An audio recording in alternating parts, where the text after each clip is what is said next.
Welcome to the Drone Vibes Podcast, taking your passion for multi-rotors and drones to the next level. We're all about the drones, tips and tricks, new products, reviews, interviews with the pros, and much, much more. Whether you're interested in drones for business, racing, or just having fun, this show is for you. So sit tight and hang on. We're about to take off. All right, everybody, welcome to episode 99 of the Drone Vibes Podcast. I'm Eric. I'm Peter. And welcome to our 99th episode. 99th. That's awesome. Wow. Wow. We got That's one 99 more. reasons to drive to work the long way. That's right. 99 reasons to take the long ride. Yeah, I mean, I don't know. We're still working on cooking up something for episode 100. Hopefully everything falls in the way we want. Absolutely. Otherwise, we'll have to have a special 101 episode. I know. So... well, if you guys do have any questions for us for the episode 100 about a podcast or maybe, would like to make some suggestions, you can actually reach out to us through a SpeakPipe. That's true. You could go to the dronevibes.com website and click on the blue box on the right-hand side, and you will get a link to SpeakPipe. You could simply just record a voice message using your phone or using your voice. Using your voice. Very good. Which would be great. Or just send a little congratulations. That's good too. We would love to hear that. Yep. We have some actual questions, but we're not going to play them on this episode. Not today. Not today. And the reason is because we just got back from the Drone Nationals, Governor's Island in New York City. Yep. And we spent the day there on Sunday, and we've got a bunch of audio interviews from various companies. So we're gonna play those on this episode, and you might want to know who we talked to, right? I guess. No. We'll just drop them in, and we should leave that a surprise, actually. But what did you think about the Nationals? It was great. I really liked it. It was really interesting to talk to a lot of the vendors that were there. Like, I really enjoyed that. It was great seeing companies like GoPro and B&H Photo Video, and of course Horizon was there, and Hobbyking, ESPN, and I mean it was really, really cool. As far as the watching the drone racing, It was really, I thought it was amazing when we first saw it, because you don't really get a feel for how fast these things are flying, or the forward angle that they fly at. When you look at these racing drones on the table and the camera is pointed at like a 50-degree angle up, you're wondering, like, why are they doing that?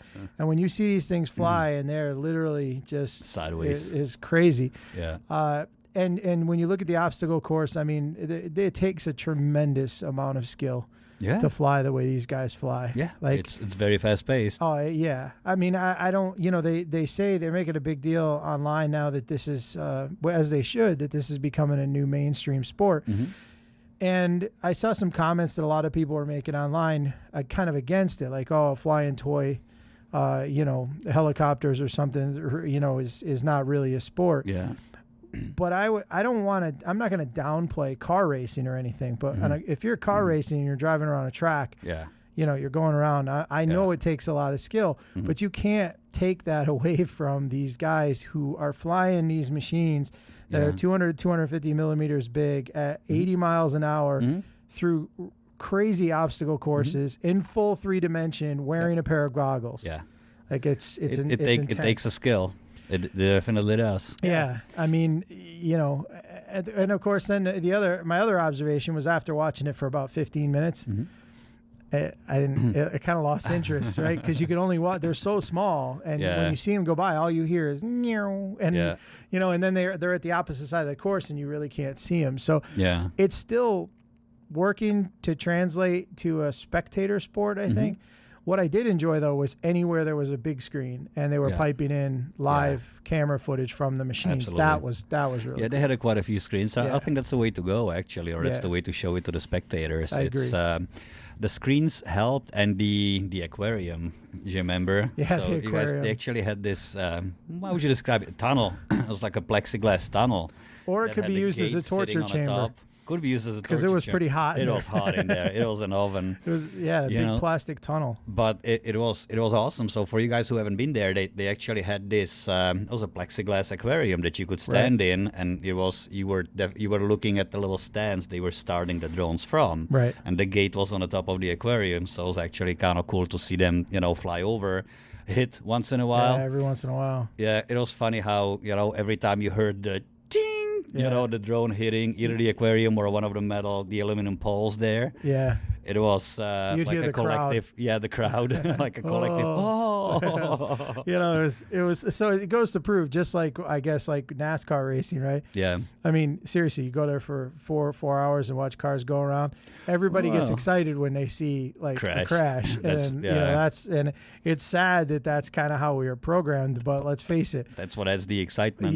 When you see these things crash, and even we were doing, it was like whoa, and you see parts flying everywhere. At least with the drones, you're not sitting in it. That's true. Very true. Because you certainly wouldn't go to the Reno air races wishing for a crash. Yeah, no, because that would be bad. Probably not. That's usually the end of the race. Yeah. For some unlucky person. I know, but you're right. The definition, and I think it's not just like the drone racing, but it's the definition of what is a sport. Right. I mean, going into the 21st century and with the technology being where it is and so quickly evolving, you can see now competitive events in video games. Right. And I think that slowly but surely this will be, getting accepted as a sport or getting into the, what we would now consider the mainstream sports. Well, I mean, there's no reason it shouldn't. I mean, pool is a sport. Yeah. Right. Billiards. Is bowling chess a sport? Bowling is a sport. I mean, really, and so, and again, they all require a great amount of skill to be excellent at it. And this is one of those things. And, I don't know that I would compare it to video games, although a lot of the video game stuff does translate over as far as reflexes and things. Mm-hmm. But, there's a whole technical side of this too. Yep. Tuning. I mean, just like with car racing, a little bit of tuning here and there makes a huge difference. Your shock oil and your springs. Yeah, and tire pressure tires, and everything. Yeah. So I definitely see it as a mainstream sport, and I would never, ever in a million years hold anything against these guys who are doing this professionally, because they're incredible. Even the guy who came in last place is better than I would ever hope to be. Is a hero. And so they, I give them a ton of credit. And we met a lot of the pilots and we talked to them. And one of them, Steele Davis, we have an interview with him that we talked to. Mr. Steele. He's a pilot for the Rotor Riot team, and they're different, like the whole like second names, like the racing name thing. I still think that's kind of cool that they do that. But it was interesting. But in order to make it a real mainstream sport, they've got to do more to draw people's attention. And I kind of used it when I took my son to see NASCAR for the first time. It was boring after the first hour. It was like, here they go, making another left-hand turn. Yeah. And then we went and rented a pair of the. It was actually a vision system that you can buy, and you can select which car, and it was a driver cam for each car. So you could sit there with this video monitor in the bleachers, and you can watch, the driver, and you can also hear the driver talking to the pit crew, which really made cool. it a totally different experience, And I think that same thing holds true with the drone racing. Yeah. Cool. So what you think of the location? Oh my God, it was amazing. Was it? From a beauty and background, like the spot you couldn't beat standpoint. You're literally standing there watching the race with the Statue of Liberty right behind you. Like and you can't. The lower Manhattan, to the left. It was beautiful. And then we're sitting there. Remember that big cruise ship, the Norwegian cruise line goes by. I think it was massive, and it was like bigger than the island with the water cannon next to it. Yeah, so it was. From that perspective, it was amazing. Yeah. The part I didn't understand is that, first of all, this is one of the first drone nats to happen in the U.S. I think it was the first one, pretty much. I don't know if there was one last year, but anyway. So they pick not only Lower Manhattan, but an island off of Lower Manhattan. Like you could have done it at a football stadium. You could have done it at a big park somewhere. I mean, there's a million places you could have done it to be more convenient for people. But I don't know what and again, we have to interview Daniel from Scott and Daniel. Yeah, because I really am curious what the reasoning behind it. I just think it was to choose an epic location, which they absolutely hit the nail on the head. Well, I think it was epic location. It was. I'm sure it also had to do something with the folks from the FAA and MAA trying to find something that would be fitting for the drones. Yeah. I'm not sure. I mean, I'm sure there are other places in New York City it could have happened, but I think it was a pretty cool location, actually. Oh, it definitely was. A lot of the pilots didn't like it, though. A lot of logistics. Yeah, there was a lot of logistics like getting issues. there and there the ferry, because you had to take a ferry. I mean, it took us longer, I think, to figure out where to park to find than the parking. To get there. Yeah, you almost ran us under the bus. Yeah, that's true. That's true. And so it's like, yes, the logistics, and I've seen a few folks, saying something about it, but I think overall it was a great event. And just the location. I mean, if you guys don't know what Governor's Island is, and I didn't until we got there, and so we would deboard be the right word for deboarding the ferry, getting off the ferry? We got off the ferry. Disembarked. And there are all these brick buildings around it that seem maintained but abandoned. There's no life to them. There's nothing to them. And I guess it was like an old military academy that was closed in '96, I think. And then prior to that, it was a military base. Yeah. And actually, it's didn't we look it up? A first flight over open water when one of the Wright brothers showed the airplane to the folks from the Navy. I guess back then it probably wouldn't be an Air Force. Probably not. Not yet. And actually flew an airplane from Governor's Island over the New York Harbor and flew it back. Yeah. So a bit of a history there in aviation. So maybe that's the reason why they picked Governor's Island as the first place for the drone nationals. Might as well remake the aviation history there in a way. I guess, some of the complaints I heard was that then you're forced to kind of stay in New York. So your hotel rooms are expensive. But that's the same thing like when they do it in Hawaii. It's probably going to be similar. Everything is expensive in Hawaii, and it takes 12 hours to get there. Yeah, that's the other thing. I mean, they're trying to find locations, I think, that are epic, that will draw people to want to go. Attractive like locations. Dubai last year. I mean, you can't beat the location. So I think that that's part of getting this mainstream kicked into gear faster is the location that they choose. But yeah, I mean, and the other thing is just a shout out to the event coordinators and everybody. That was amazing. It was the DSA. They did an amazing job. I mean, you think about it. You had ESPN there. Oh, yeah. You had there was television everywhere. There was between the safety gear that was put up and just an incredible job. It's just given the logistics. I mean, think about it. We were just 4 people getting there, but think about having to get all that stuff that was there, to the island. Right.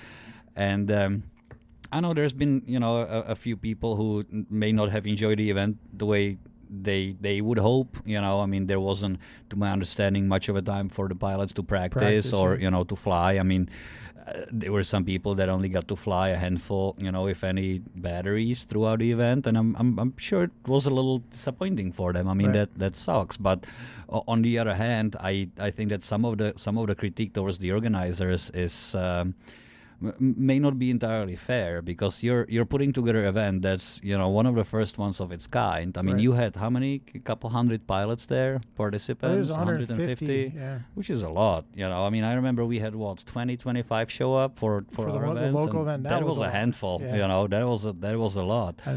And I.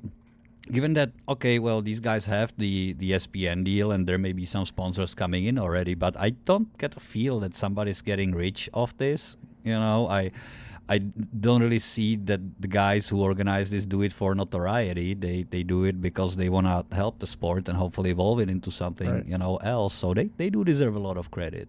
I was unhappy having to buy Daniel a cheeseburger that cost $12. Wasn't too excited. You're in New York that. and you're on an island. I know they had to fly it in from. That's what you, But no, it was. That's the thing. So. Seriously, I mean, understanding the amount of logistics and planning and everything that had to go in place. Then you put it on an island to boot. Yeah. That you have to take a ferry to get stuff over there. Yeah. I think they did a great job, and I understand though. I try to look at things from both sides, and if I was a pilot that flew there and spent a lot of money, my own money to get there, and hotel and meals and all that, and and you're trying to get that first place, and not being able to get any real practice in is certainly got to be but disheartening. you know what, I'm not gonna call them complaints because they're not really critiques. They sound very much to me like, do you remember that you used to race surface RCs too? Cars. And some of those huge events, you would have 4 or 5 hours in between qualifiers. Yeah. Where you just had to sit there and so it's a very, very similar feel. And maybe these guys, most of them are probably not used to it, And I mean, I'm not an FPV racer. I fly FPV, but I think arguably I would probably do better in this environment because I'm already used to it from the short course track racing.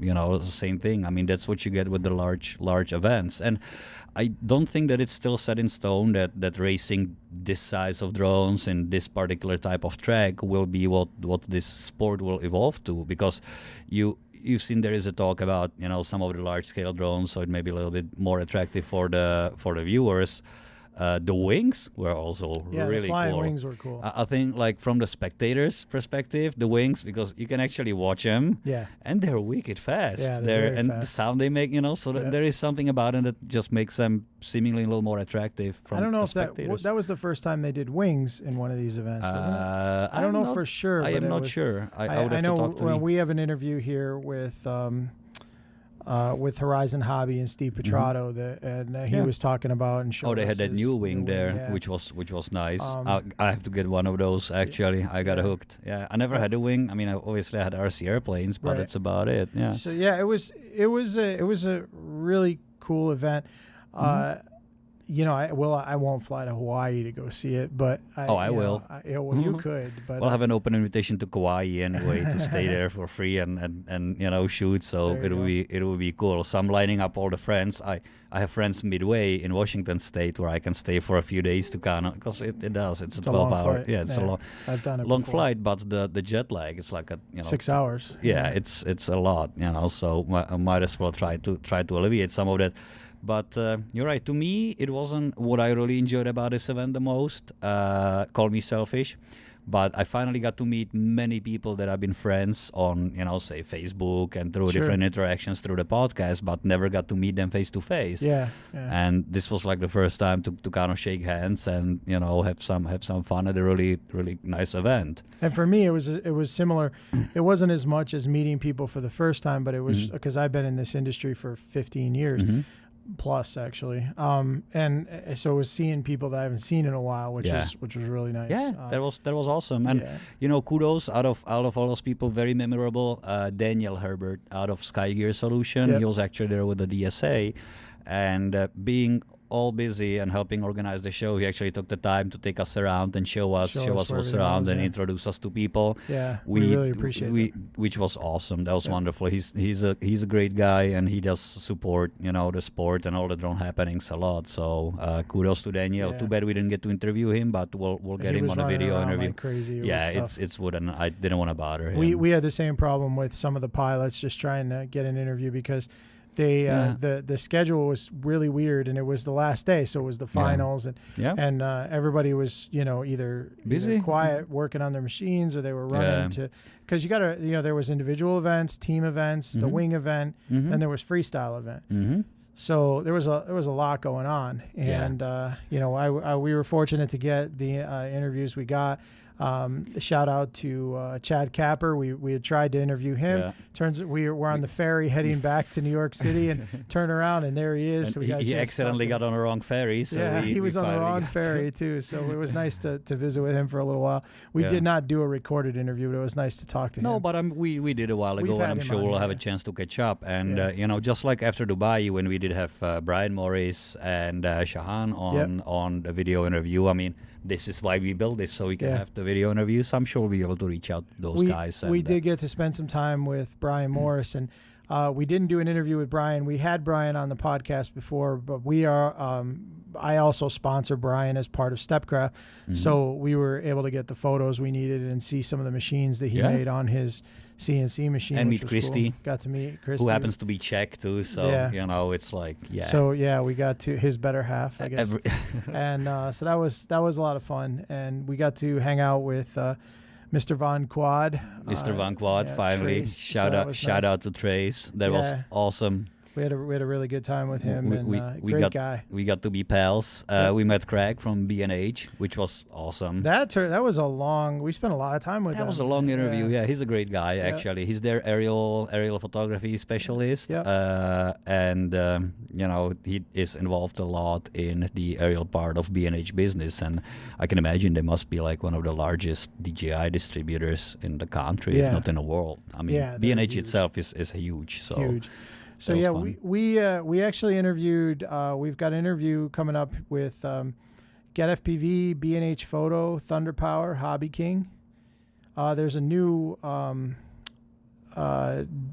digital web-based app called Drone Designer, which I thought was the Drone Designer really cool. guys. Yeah, that was cool. Now that's a website you go to, and you could pick the different components of shapes of your race drone. Yep. And it'll actually build the design for you online, and then you can click a button, and for $10 you can download the file, so you could cut it out yourself. You have a CNC. Oh, that's really cool. Or for $90 you can have it cut and sent to you, which it was really neat. It gives you the ability to customize your own frame right online. All right. So that was cool. So we talked to them. Do you want to start with that one actually?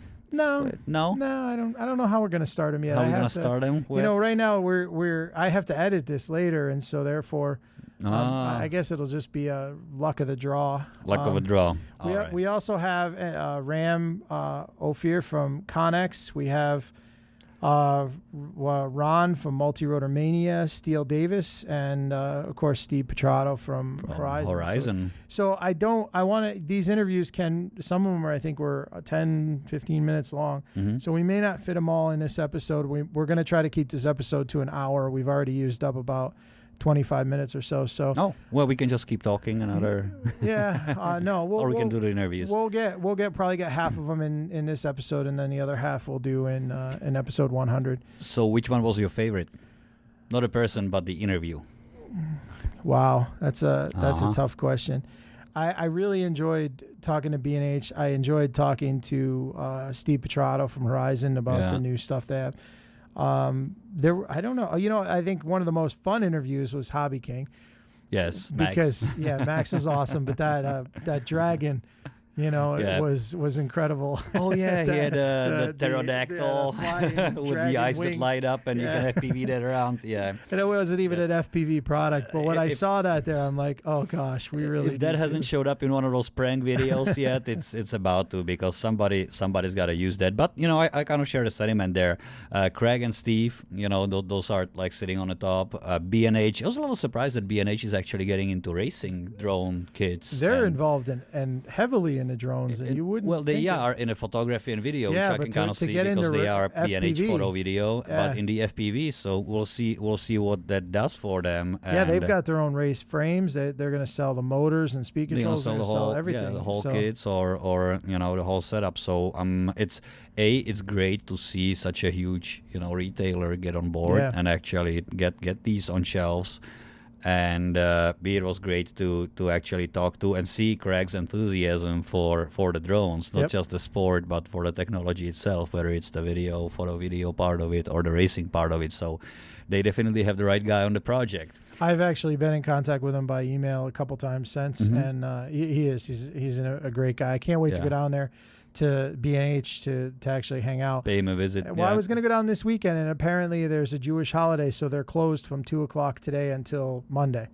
Oh, really? So, because I was going to go down on Sunday. They're usually closed on Saturdays. Yeah, always. I didn't know that. And all the Jewish holidays. I did not know. You didn't know they're closed on Saturday? I didn't know it the first time either, and I just picked Saturday to go there because it's New York City and you want to do the weekend. But that's the deal. So if you guys are around New York City, definitely, if you haven't been to B&H, this is like it's like a pilgrimage for anybody who's in a photography and video. Now, this advice may end up costing you a lot of money, but do visit them and check out the store, because it's huge.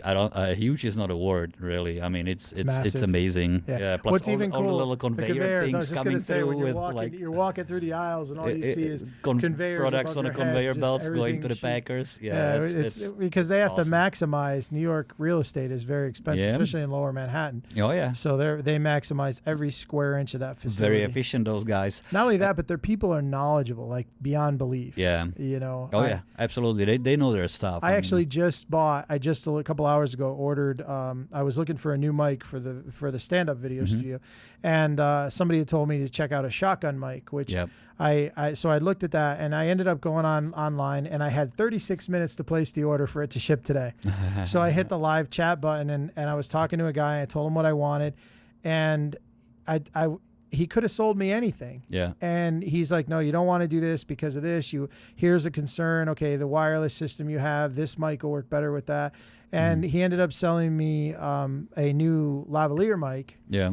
That was like $79. That was it. I mean, I was prepared to spend a lot more than that. Oh. And he says, you're going to love this thing. So I was like, I mean, that was all in a 10-minute text chat window. So yeah, kudos to B&H. That's awesome. cool. Another one I really enjoyed, Steve Petroda, from Horizon. Actually, we got to hang out with him last year. Was it in the wintertime when we went up there? And he's, he is the brand manager for Blade, for Blade, part. So which is also Horizon's drone line. But he's not just a manager though. He's actually a racing pilot. He's also a pilot. He's out there. Like you can't. I give Steve huge credit. A lot of credit. He's very. He doesn't involved. just sit behind a desk and make I think this should be blue and this should be red.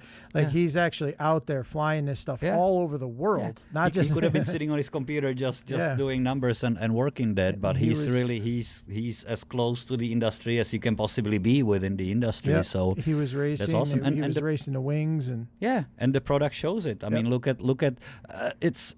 Look, I mean, when we went to see him, they were onto a second generation of the Blade 350, maybe. And if you see how much they've gone from, like, even the first generation 350s Blades to where they are now, whether it's racing drones or the minis or, and their specialty, I would say their focus is more of a hobby, / racing line.